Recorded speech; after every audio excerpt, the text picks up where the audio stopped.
the mighty name of my Lord and Jesus Christ.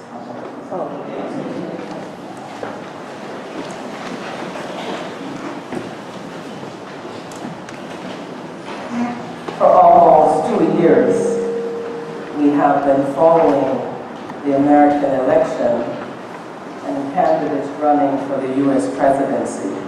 Let me see by a show of hands how many people have not been following the U.S. election. Not one person, two persons. So I think most of us have been peeking in.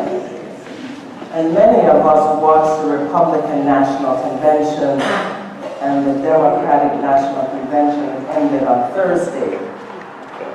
And by now, most of us know who the two presidential candidates are. Do we know who they are? They are unforgettable. Donald Trump and Hillary Clinton.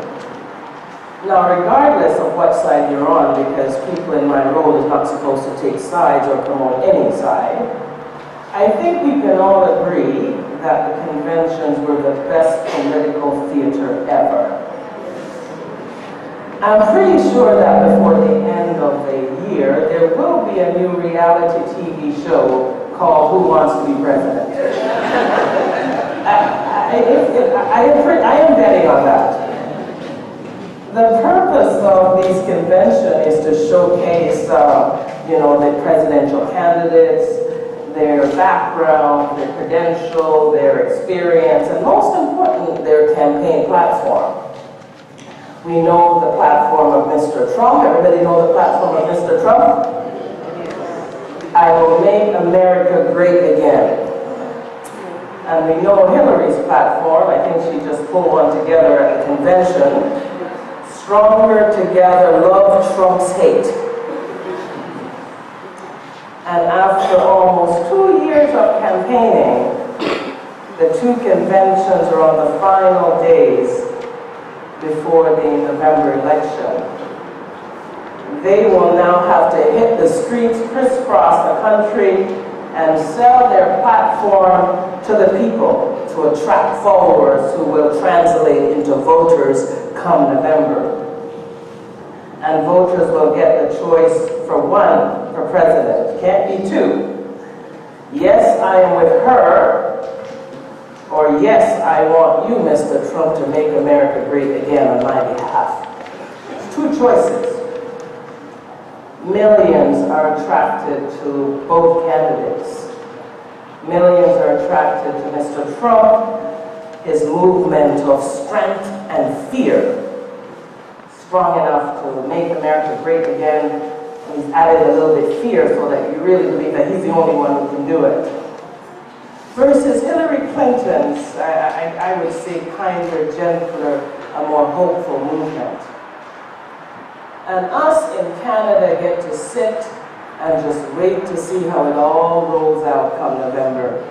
And some of us sit with great anxiety, hoping that a more kinder, gentler version will emerge for us. For the past few months, we have been following Jesus of Luke. Jesus has been like Donald and Hillary, inviting and leading a movement of his own, would you not say? We've been there since May. And he started from his hometown of Galilee, if you can recall, and he's heading where? Heading to Jerusalem.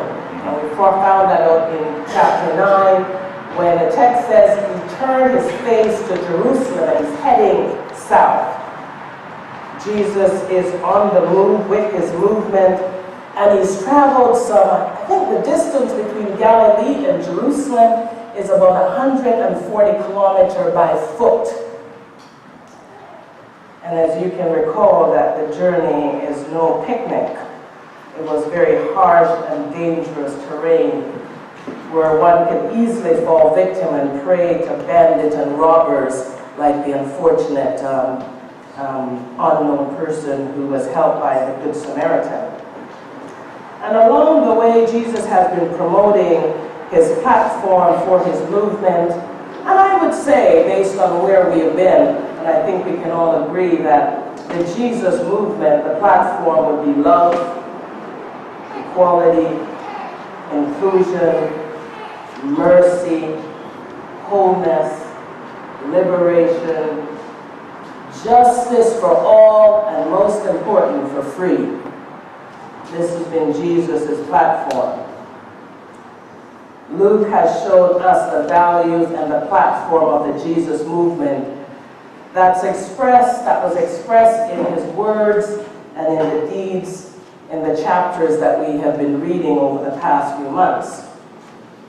If you can recall, before he left his village, he launched his campaign platform in Luke 4.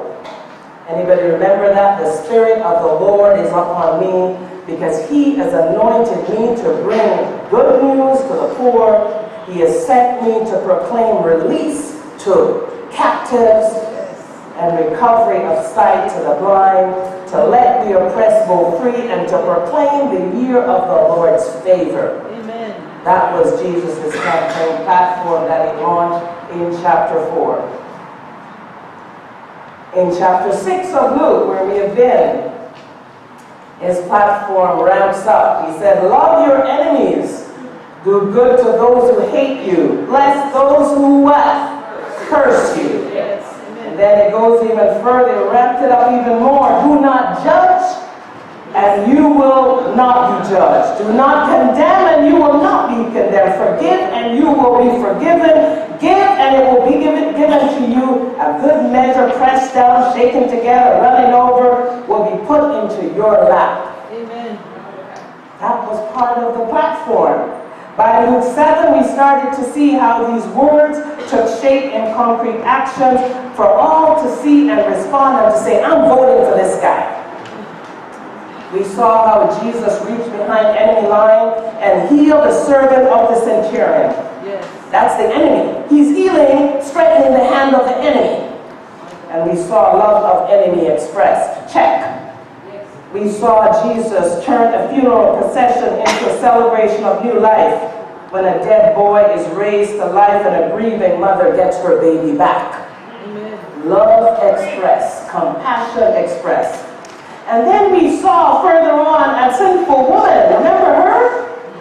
Forgiven, affirmed, raised up as an example for the high and mighty, the powerful and the privileged to follow the sinful woman as an example.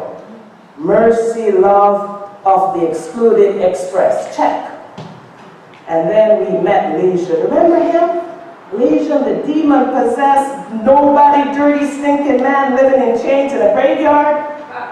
The one Jesus came close to, asked, what is your name?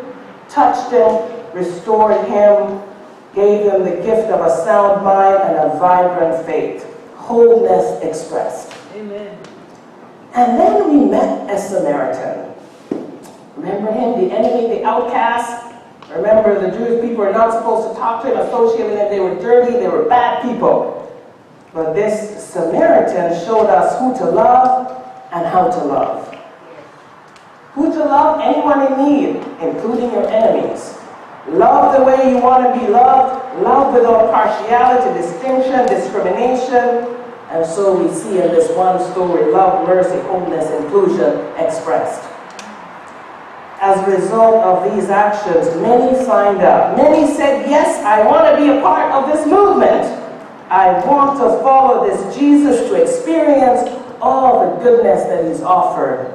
I want to be an agent of this love, of this equality, of this inclusion, of this mercy, of this wholeness. I want justice for all, and I want it for free, and I want to be a part of it. Amen. Today we are now in Luke 12, so we ourselves are on a movement in Luke because we started all the way back and now we're in chapter 12. And the movement continues. We're almost at the finishing line as in the American election because Jerusalem is near. As a matter of fact, I think Jesus is about 2 miles outside of Jerusalem, his final destination. And in Luke 12:1, we learned that the movement has now attracted thousands. The text says crowd gathered by the thousands so that they trampled on each other. The crowd was trumping each other, no pun intended. And so, Jesus is surrounded by crowds, by thousands. And we know, based on what we've read before, that he's settling down after dinner. A dinner that I would say did not go over very well. As a matter of fact, it went really, really bad. Luke 11:37 tells us that Jesus was invited to dine with the Pharisees and some very distinguished friends and guests of the Pharisees also were invited to dinner. The lawyer, the member of the establishment, the physician, the doctors, etc., etc. This was the section, of course, of the community that remained hostile to Jesus. And while at dinner, during dinner, I don't know, Jesus just lost it. I don't know whether or not it was the main course or whether or not they were having tea or whether it was the after dinner snack. He just lost it and he cursed them out royally. He accused them of every sin in the book of the law they were supposed to uphold. Because remember, he was with the lawyers and the Pharisees. They were the keeper of the law. They were the religious police. And Jesus accused them of every sin in the book, in the law they're supposed to uphold. He called them thieves. He called them liars. He called them robbers, and he called them murderers. Read all about it. It's juicy. AKA hypocrites.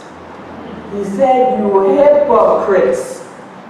What is a hypocrite? He said, someone who pretends to be something that they're not. A person who pretends to have virtues, moral or religious beliefs, principles that he or she does not actually possess. Jesus was just sitting down with his disciples, debriefing this whole bad dinner situation. And he was telling them, guys, you know, watch these guys. Be alert. Don't be like them. Don't get mixed up with these people. They're bad news. They're idiots. They're hypocrites. Don't get distracted by their credential, their fancy robe, their fancy talk, their big cars. Don't be distracted. They're idiots. They're hypocrites. Just when he was having that conversation with his people, a heckler, yes, a heckler, makes a request. The heckler doesn't make a request for healing, for salvation, for hospitality, like, you know, the usual Jesus stuff. No, this guy wants stuff. He wants his money. He wants his money, and he wants Jesus to mediate and get it for him. This is what he says. "Teacher, tell my brother to divide the family inheritance with me. Please tell him." And we know how Jesus responded. Jesus moved from one bad situation to another bad situation. He moved from fire to the frying pan, from hypocrisy to greed. He meets a greedy hypocrite. Jesus used a heckler to introduce the parable of the rich fool. He used this moment to drive home a central theme of the Jesus movement for all to hear, including the heckler. And how could we summarize that? That one's life does not consist in the abundance of possessions. That your life does not consist in the abundance of possession. He used the moment to say to his followers and to the listeners, take care that your possessions don't possess you. Amen. Amen. Take care, be on guard that your stuff, your big house, your cars, everything that you got, don't possess you. Some might say that this heckler chose the wrong moment, that he chose the wrong movement, the method, it was all wrong. But with Jesus, every moment is the right one for God to enter in. Amen? There is no really bad moment. God can enter into every moment and to redeem it, to shine his bright light on every moment. And thank God that this heckler did what he did, or else you and I and those early followers would not get to hear the good news of Jesus in regards to the place of money in the life of believers. And so this teaching this morning is not just a response to the heckler. This was also good news for his disciples. The thousands were following this movement, and it's also good news for us today. And so what does Jesus have to say about the role of money, of stuff, possessions, or property, or things, or treasures? The message is the same. Take care. Be on guard against all kinds of greed, for one's life does not consist in the abundance of possessions. And what is greed? Because he says, take care against all kinds of greed. Greed is an excessive desire to acquire or possess more than what one needs or deserves. That is what greed is. And so to drive home this message, Jesus, of course, shared a parable of a rich man who built a bigger barn because his crop just kept getting big. And so he said, let me just keep building bigger barn to keep all my stuff. But then he died suddenly, leaving his crop, his big barn, his big house. And Jesus said he died a fool because he was rich with treasures, but not rich towards God. Jesus used this situation to teach his listeners then and us now about the place of money, things, our investments, our property, all of our material possessions. He used that situation to teach us about the place of money in our life. This was not an isolated lesson. Jesus talked about money in the gospel some 40% of the